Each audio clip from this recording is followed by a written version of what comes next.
Ugwumba.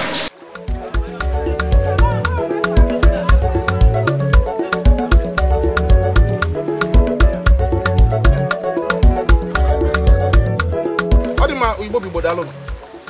Ị mara na dịka ọdịnala Igbo enwere ihe bụ ọdịbendị na mpaghara Enugu steeti ebe anyị nọ ugbu a maka anyị nọ n'Oji River dị n'Enugu steeti.